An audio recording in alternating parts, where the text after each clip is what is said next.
Hello, everybody. Welcome to episode 4 or 5. I forgot what one it is. I'm leaning towards 4. That's my lucky number. Happens to be my lucky number.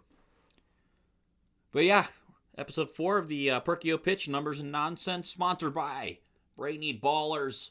Also, Brainy Ballers Baseball. So, with that said, we actually kind of have an interesting show today. We are going to, talk briefly about the current standings of Major League Baseball. Also, quick little few stories, little input on some modern day closers compared to old school closers. A cool Cy Young story. And then a family connection to Cy Young here. I just actually discovered today. But we're going to talk all about that throughout the show. But before we get deep into the show, I'm actually in my room right now. It's about 9 o'clock here, July 2nd, in case you need the date for all the current dates and scheduling and rosters and transactions and current data for Major League Baseball. I'm in my room, and I'm actually looking at something I never thought I'd have before. About a month and a half ago, I found my Uncle Mark's game-used worn jersey on eBay. And I was actually in town for my birthday, turning 30. I was trying to catch a few Tribe games, and I was talking about my uncle and one of my friends, Paul, who I actually does give me the weird facts for the shows, said, hey, your uncle's jersey's available on eBay. You should look into this. He sent me the link, and it was $575. If anyone knows who my uncle is, he played 9 years in the show. Barely hit over 200 in his career. He's like a 230 hitter. He's known as a really, really good defensive shortstop, second baseman, third baseman. He actually won MVP of his minor league team, who his coach was Jim Leland, who I actually just found out was really close with my uncle. I actually wrote Jim Leland a letter today telling him about my uncle and who I am, and I just sent it to his Pittsburgh address. Hopefully he doesn't think I'm a psychopath. Shout out Jim Leland. But I actually bought my uncle's jersey. I talked the guy down to $385. Not money I necessarily had, but money I could spend. And I bought his jersey. And I actually bought his Oakland A's jersey, too, from 1984. My uncle played in two games. 2 games in 1983. And I bought one of his jerseys. The jerseys were actually rare. It's the blue jersey with the kind of like the red, white, and blue striping on the arms. But I'm looking at it, man, and it's so pretty. So pretty.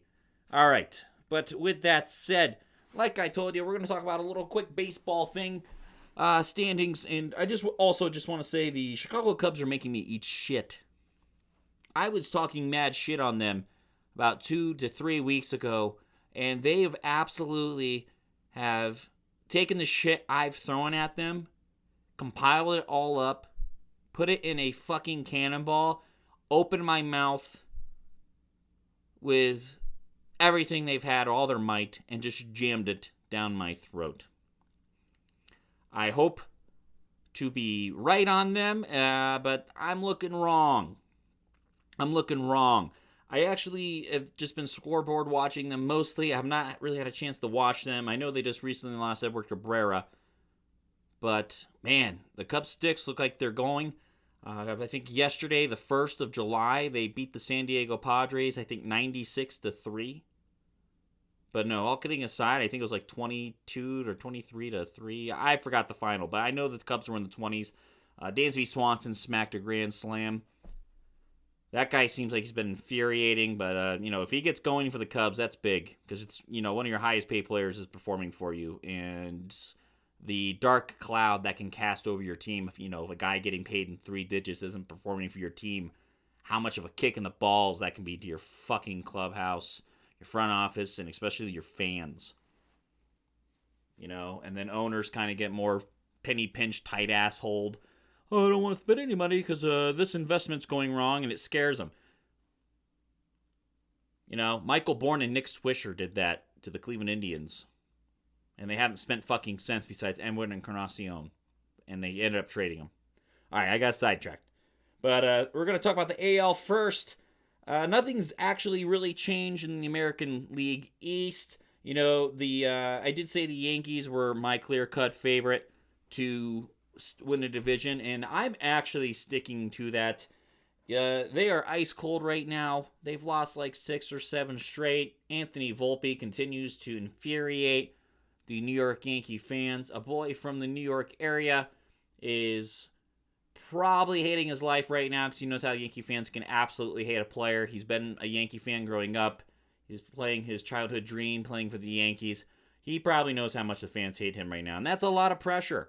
And I've said in prior podcasts, I've worked with scouts, and I've actually worked with a guy who sat in the front offices with the Yankees when the Yankees brought in Jason Giambi.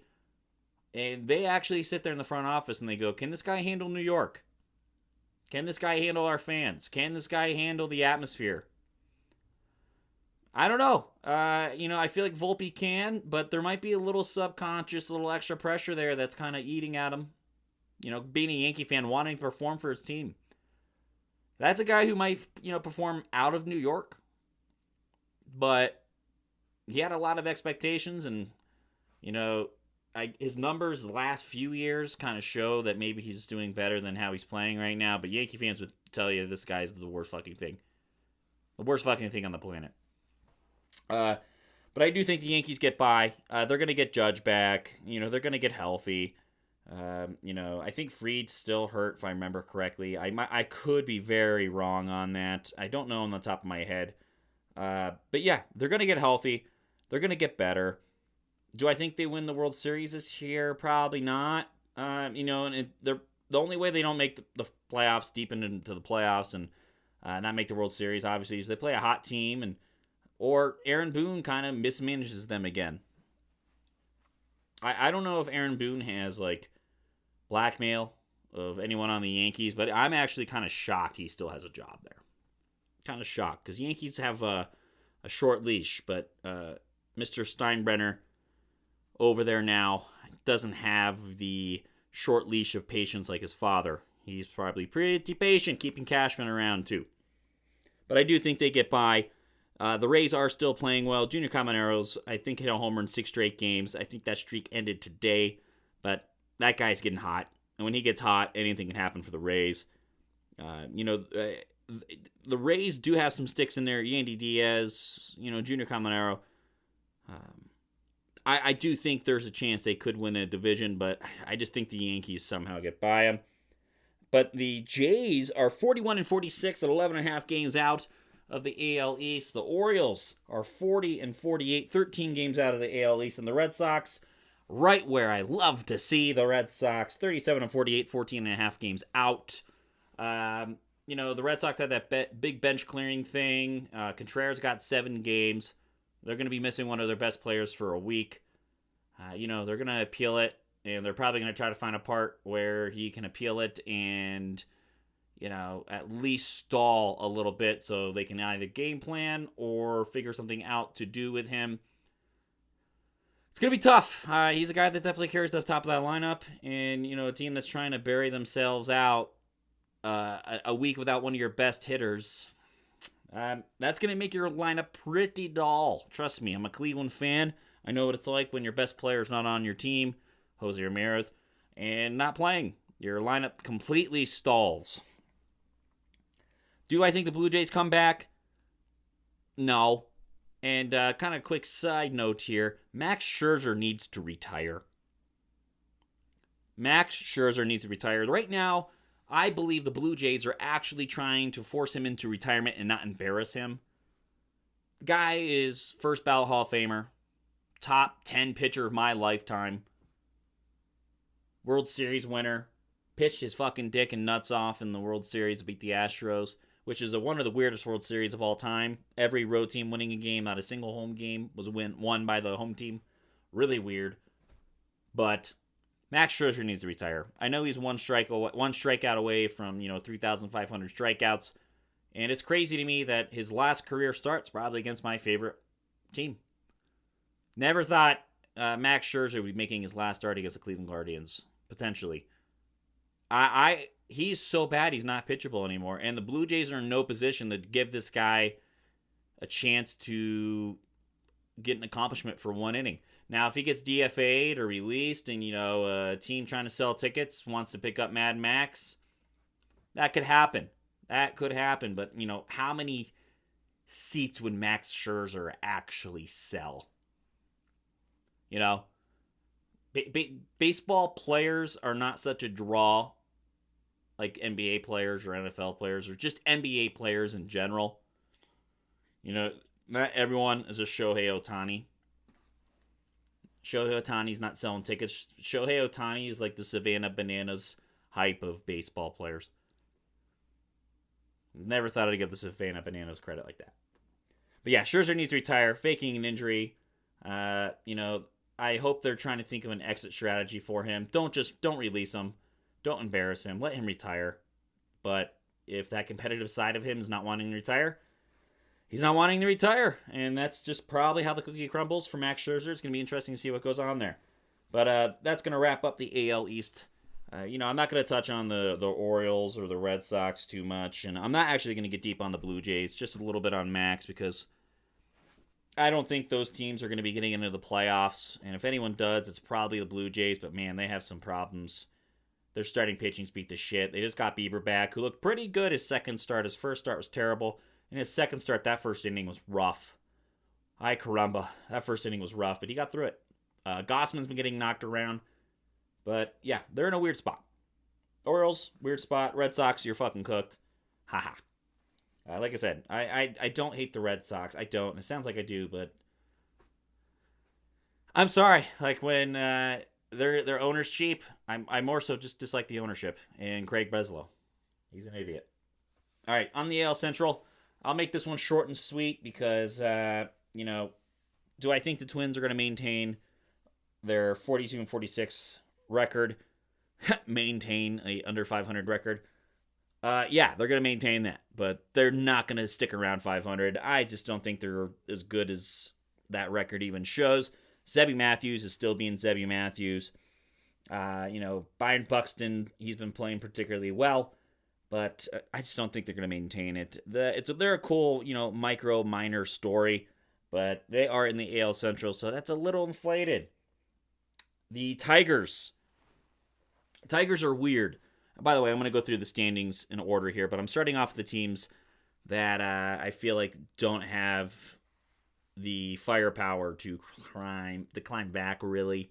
Tigers fans are probably going to fucking hate me for this because they think they do have a chance still because they haven't traded Skubal. Their sticks are getting it going. Mize has looked good. But the thing is with the Tigers, they've had almost 2 weeks now to catch up to the Guardians and the White Sox. And they haven't. And the Twins are still ahead of them.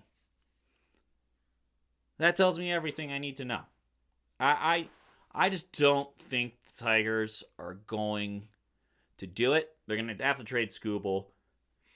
And it's going to be sad to see him go if you're a Tigers fan, but it just makes sense. And if I'm the Tigers, I'm fire sailing. I think Carpenter's replaceable. I think Finnegan's definitely replaceable.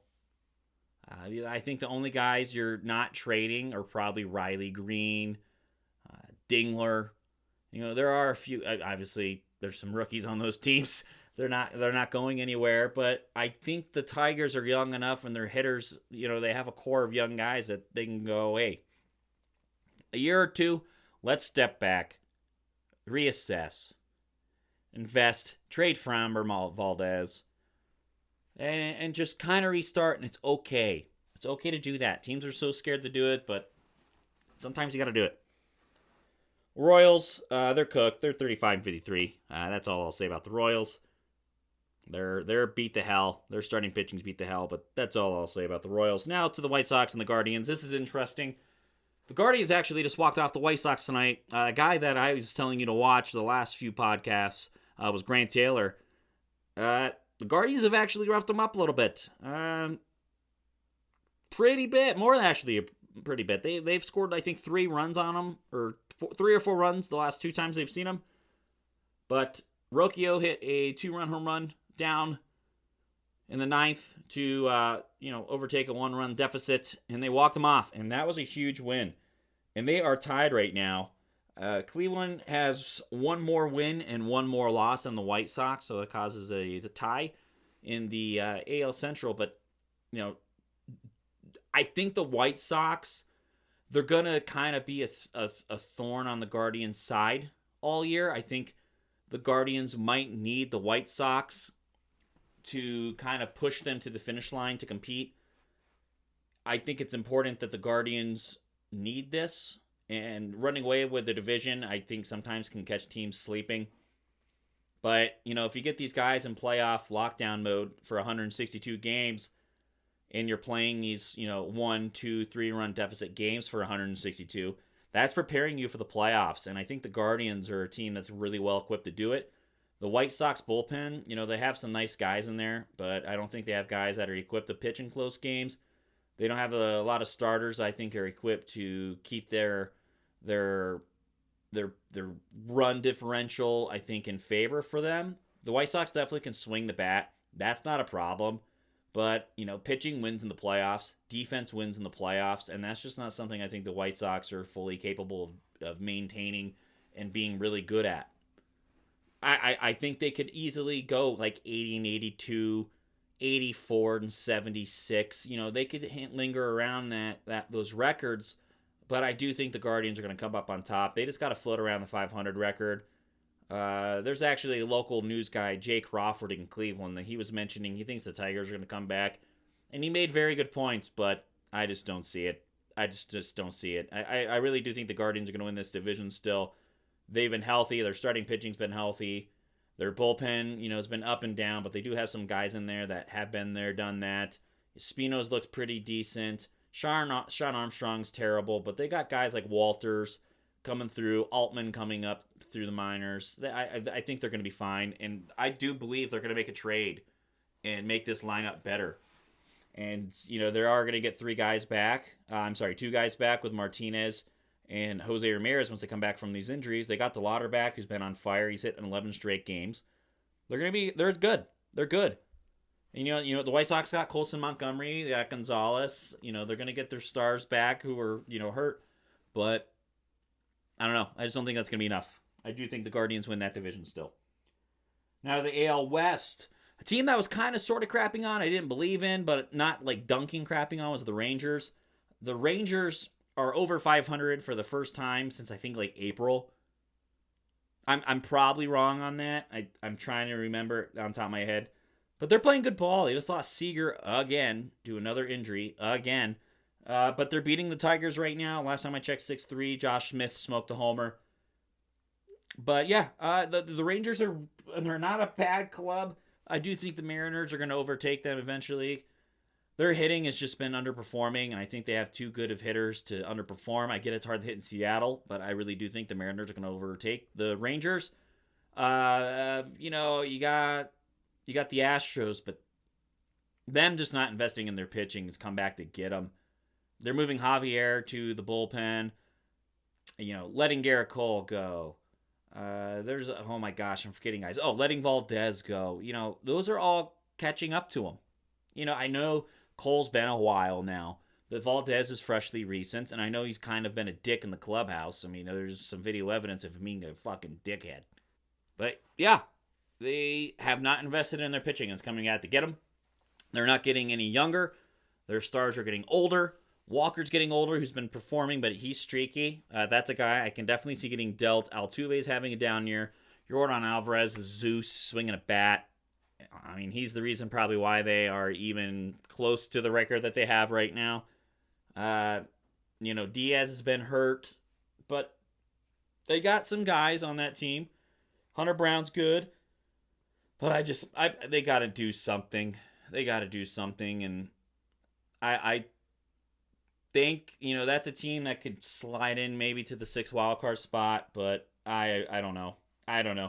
But, the Athletics, they've kind of slipped a little bit. They're getting beat up. They just lost Brent Rooker for the year. Gelof's been on the IL. Another guy I told to look out for. They got some young pitchers.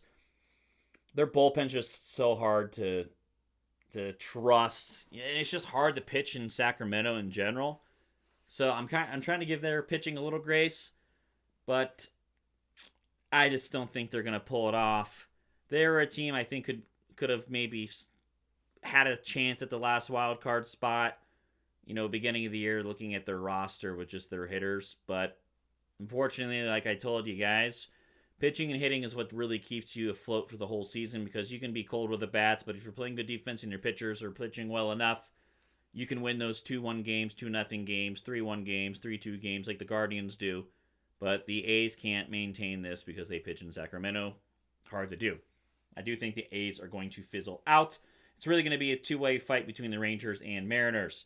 Currently in the AL, and then we're going to move to the NL, the current American League standings, you got the Rays, White Sox, and Rangers holding the 1, 2, 3 spot. And then you got the Yankees, Guardians, Mariners holding that 4, 5, 6 spot. I do think the Guardians are better than all those teams. I think the Mariners are better, the Yankees. The White Sox and the Astros could be duking it out. The Guardians, Astros could be duking it out. But the Blue Jays have a chance if they can get hot. And, they've shown aggression in the past at the deadline. But, it's probably going to be the Astros or Blue Jays that dig out of the playoff spot in the lower half of the standings. But I do think the White Sox are going to stick around. But I think you have 4 or 5 of those teams making the playoffs right now. I really think so. So we're going to make the NL a little faster here because I think the NL, it's not as open as I think the AL. But, we're still holding those the top 3 spots. Braves, Brewers, Dodgers. Dodgers are literally 12 up on the Padres. They're going to run away with the division. Cubs have kind of made their way back, being down 5 to the Brewers. And then the Phillies are 2.5 games out of the Braves. Remember what I told you guys about the Phillies? They are good. They are not bad. They are going to make a push for the playoffs. They are a team the Braves do not want to play in the playoffs, because the Phillies can absolutely go in there and beat the Braves in a best of 5, best of 3. They can. Best of 7, that'd be tough. But in a best of 3 or a best of 5, the Phillies have a chance. Braves are a lot better team on paper. A lot better on paper. But, you got the Braves, Phillies, Marlins, Nationals, man. Like, who would have thought the Marlins would have went 20-6 in June? Otto Lopez is a stud. They're playing well. They're playing hot. If you're buying into the Marlins stock, I get it. I don't know if I should yet. I don't know if I can. Maybe the next show I do. But I can't yet, because there's a lot ahead of them that I think's better. But man, Marlins can make me eat shit. Another team that's hitting pretty well is the Nationals. They just don't have the pitching. They don't have the bullpen. But the Washington Nationals are crazy. Luis Garcia Jr. is a tank. James Wood, tank. They got some hitters there, man. Nationals are not too far out, with a lockout looming. That gives them a year or two to develop pitching, add pitching to the roster and the depth chart. But they absolutely can do. But I do think the Braves and Phillies are going to be the guys that kind of round out that division. But yeah, on to the Central, NL Central. Right now, you got the Brewers up 5 on the Cubs, like I mentioned. Then you got the Brewers, Cubs, Cardinals, Pirates, Reds. Paul Skeens has kind of been not himself this year. I took him in my first round of fantasy baseball. It's kind of frustrating. I think he's going to come back to being Paul Skeens. Just weird. He's been having some tough matchups, but I do think he's going to come back, be strong. The Reds are 40-46. They're kind of fizzling. Terry Francona is kind of, I think, maybe going to have to hang him up soon, unless the New York Mets are like, hey, Terry, you want to leave the Reds and coach the Mets? That's a guy that I think could really get the best out of the Mets, is Terry Francona. Just saying. But you got the Cardinals. The Cardinals are 45-39, still hanging around. They're going to be in an awkward spot. I still think, there's a chance they make the playoffs. They're going to be hanging around some low-hanging fruit. I also feel like they're going to be tempted to maybe make some trades. I, personally, would sell high on Dustin May. He's a guy I think you could live without if you traded him and still make the postseason. I could be wrong. Cardinals fans would be like, well, he's the reason why we're here. I respect it. I get it. But looking at the past, his injuries in the past, he's a guy I would absolutely sell high on. Absolutely. And then, NL West, I don't have to touch on it much here. Dodgers are running away with it. They're absolutely running away with it. Padres can't hit worth a shit, but Machado's coming back. Tatis finally hit a home run, for fuck's sakes. Diamondbacks are 543 and 43. Giants are 36 and 50. The Rockies are 35 and 53. If you would have told me in July the Rockies would be one game worse than the Giants, I'm sure Giants fans would just absolutely throw their hands up in the air and call you a bunch of names. I thought they would be pretty bad this year, but not 20 games almost under 500 bad. It's just crazy to me. They're going to fire Sale. Chapman just got hurt, so bad timing to get hurt. Let's hope he can get healthy and kind of get the fuck out of San Francisco. I think he's the perfect Yankee. If I'm the Yankees, I'm giving him a call. See if we can get Chapman. I know they've been looking for a third baseman for God knows how long. But to wrap up the league standings on the NL, and then we'll move on. Right now, you got the Dodgers, Brewers, Braves holding those top three spots. You got the Cubs, Phillies, Cardinals holding 4, 5, and 6. Cubs are 2.5 up. Then the Phillies are 2 down. And the Cardinals are holding that last spot. And they're up 1 game on the Marlins. And the crazy thing is, the Marlins are a game out. The Nationals are 2 out. The Padres are 2.5 out. The D-backs and Pirates are 3 out. It's crazy. And the Mets are now 10.5 out. 2 or 3 weeks ago, they were 5.5 out. Oh, the Mets.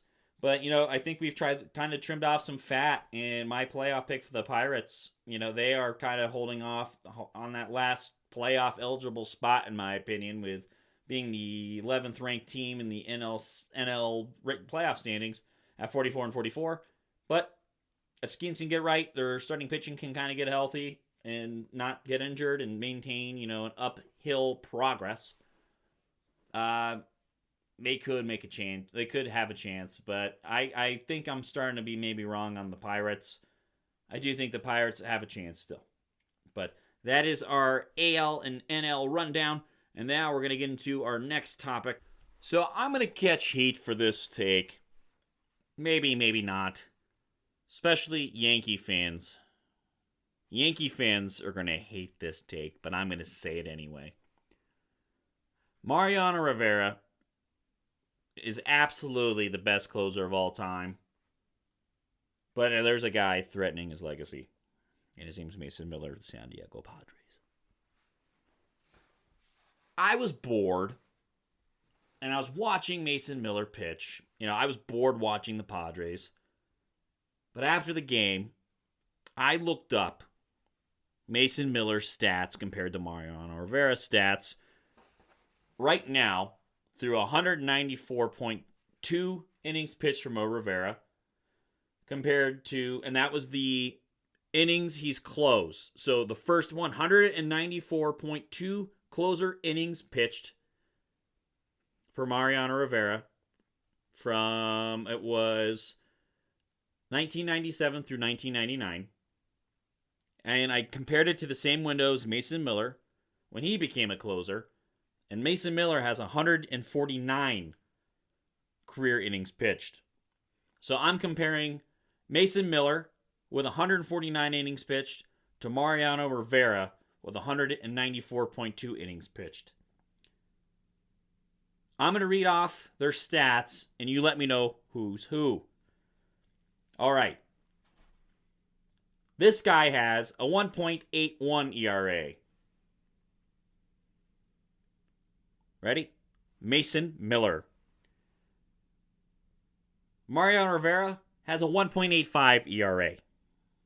0.4, almost dead even. 0.4 off. Literally not far off at all. This guy had 153 strikeouts as his first time as a closer. And that's Mariano Rivera. Mariano Rivera has 153 strikeouts through his first 194 innings pitched. Through his first 149 innings, Mason Miller has 236 strikeouts. Now, the one thing that really does stand out is Mariano Rivera's saves. He has 114 saves compared to Mason Miller's 71 saves. Can't compare that. Obviously, Mo Rivera. Blowing saves, 7 for Mason Miller. Mariano had 15.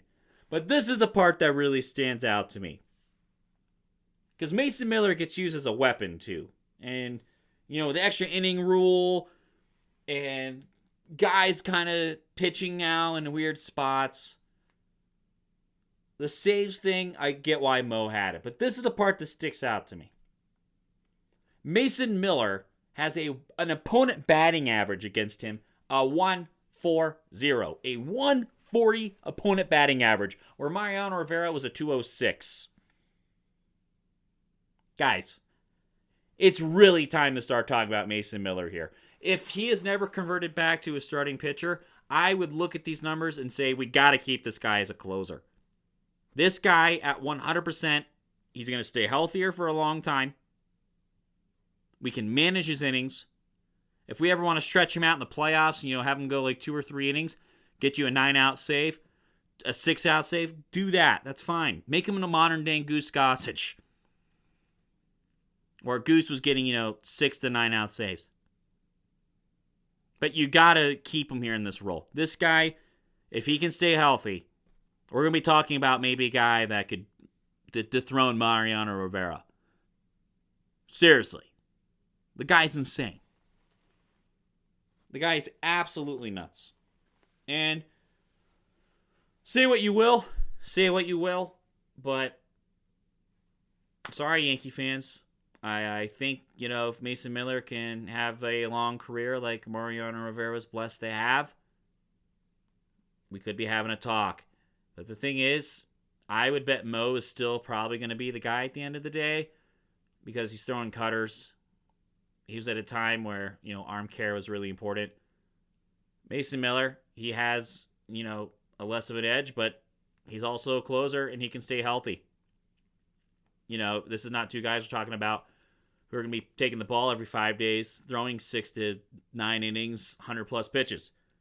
We're talking about closers here. So it's going to be very interesting in San Diego. And do I think he finishes his career as a Padre? I wouldn't let him go. But what good does it do you for having a really good closer on your team if you can't win ball games? He's going to get traded probably, but I would try to keep him as long as possible. I definitely, absolutely would. All right, so on to the next. So, I was mentioning my uncle earlier to you guys, and there's just a cool thing that he sent me, and it blew me away. My uncle, Mark, born in Ohio, huge Tigers fan, played for the Tigers, diehard Tigers fan. His dad was a Tigers fan. His dad loved the Tigers so much that way back then, his father wrote Ty Cobb a letter. Ty Cobb wrote his dad back and signed the letter. And my uncle has a picture of fucking Ty fucking Cobb hanging up in his house. Like, what the fuck, man? That is so cool. I'm so jealous. That is like having a Hall of Fame merchandise piece you get to walk by every day. It's like you're basically hanging up the holy grail of signatures. One of the holy grails of signatures in your house. It's crazy. But there's actually a cool Ty Cobb story I heard, and I wanted to share it with you guys.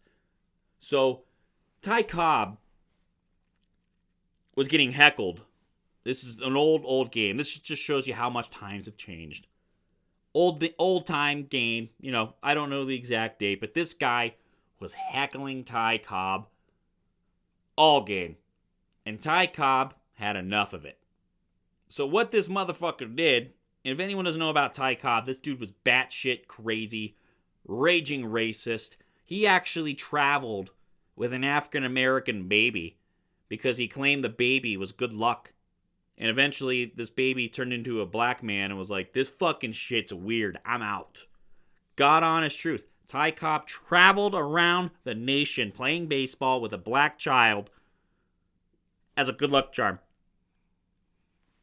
I ate Skittles for a good luck charm, and African American babies were good luck charms to an old baseball player, Ty Cobb. But back to Ty Cobb shenanigans.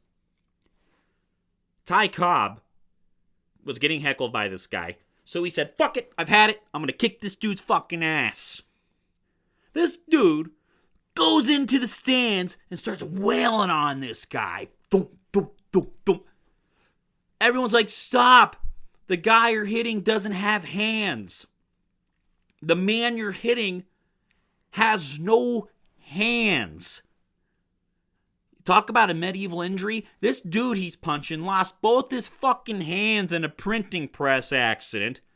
And Ty Cobb is beating the shit out of this guy. He stops punching the guy. He looks up at the fans who are yelling at him to stop. He has no hands. And he goes, I would beat this dude's ass if he had no feet, too. Ty Cobb was nuts. So, he gets suspended by baseball. I don't know how long. He gets suspended by baseball. And the thing is, baseball was weird back then. They had some pretty lenient things. Like I told you in podcasts before, there's guys that have been bailed out of jail, pitched a complete game, and went back into jail. So what happens? The Detroit Tigers don't want to play with Ty Cobb. So they start sitting out games. I don't know if they're forfeiting games, but they're sitting out games. Literally. So the MLB erased Ty Cobb's suspension so they could continue playing games. Like, what the fuck? Some wild shit. Some wild shit. And I got one more old school story I heard. This thing blew me away. Blew me away. So, here we go. So, when baseball started picking up after the Civil War, the National League and American League are starting to build up.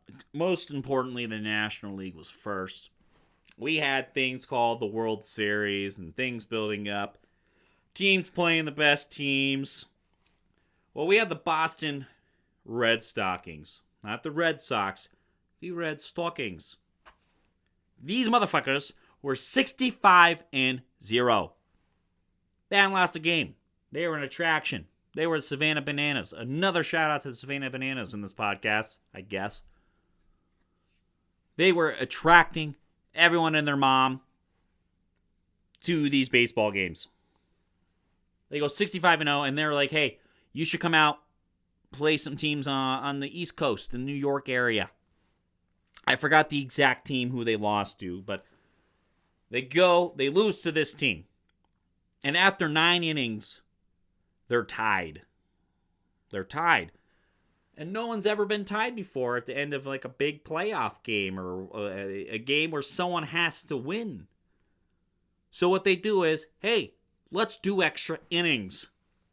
So in that game, at that time, in that moment, those two teams created extra innings.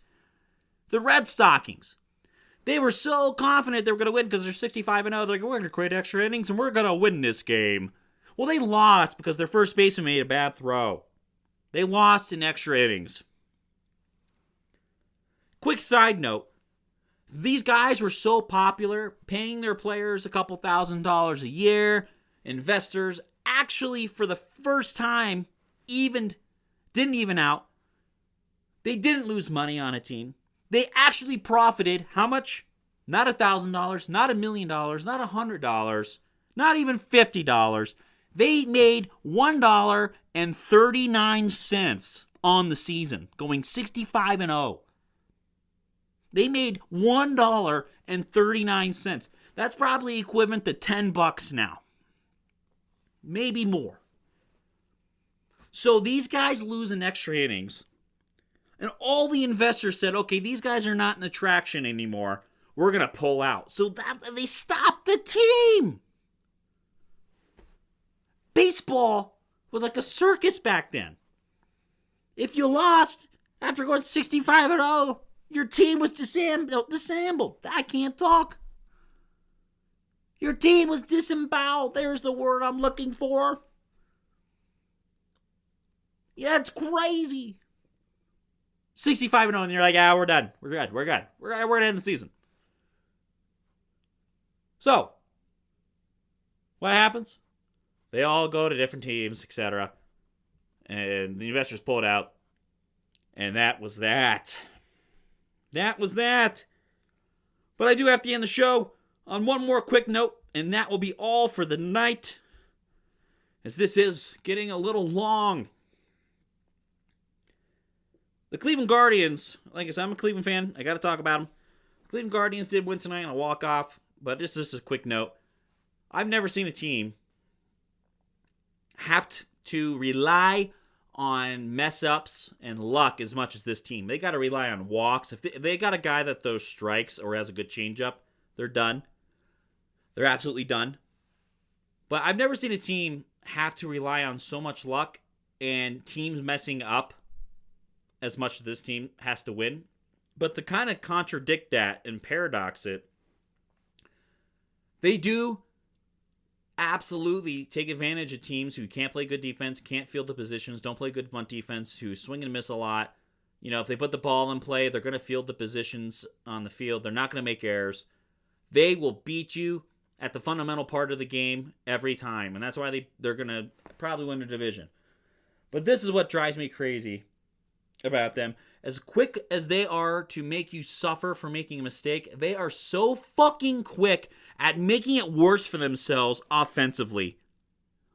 Getting guys out on base, not being able to lay bunts down. They strike out when they shouldn't. They can't put the ball in play. They're hitting in the double plays. You can say that about everything. I get it. Guys are going to strike out when they're not supposed to. That's baseball. That is absolute baseball. And a lot of modern fans, moderate fans, I should say, who just watch the game and don't really watch the game would say that.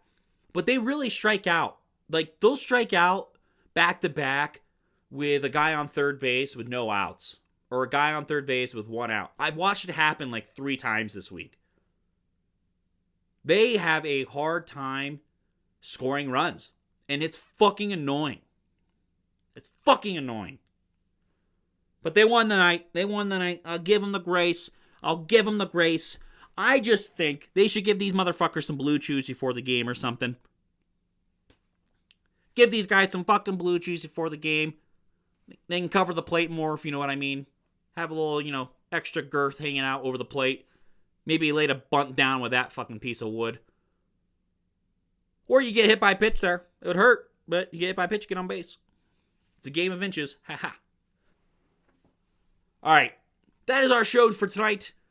We are going to actually take probably a week between the next episode because the last few, I think maybe we made them a little quick back to back. I want to try to maybe do this once or twice a week at most, and then kind of just drop them as we go. But I will say this, before I go, I have to mention one more thing. Brainy Ballers is starting a new page here. It's actually building up quite fast. He just launched the page here. It's called Star Predictor Score SPS at Brainy SPS. At Brainy SPS. It's a viral star predictor score analytical model SPS database. So this guy, he's creating more databases. You're going to see on Pat McAfee. You're going to see on the NFL shows that he's been featured on before. This guy is creating literally formats for you to get data for fantasy football, sports debates, etc. It's going to be literally one of the best things he's done. He was talking to me all about it, and it's going to probably change the game. But give this cat a follow at Brainy SPS. All right, guys, that is all for tonight. It is now time to wrap up the show. This was the Perkio Pitch with Numbers and Nonsense, episode 4 or 5. Like I said, I fucking forgot. But we will see you guys soon. Peace.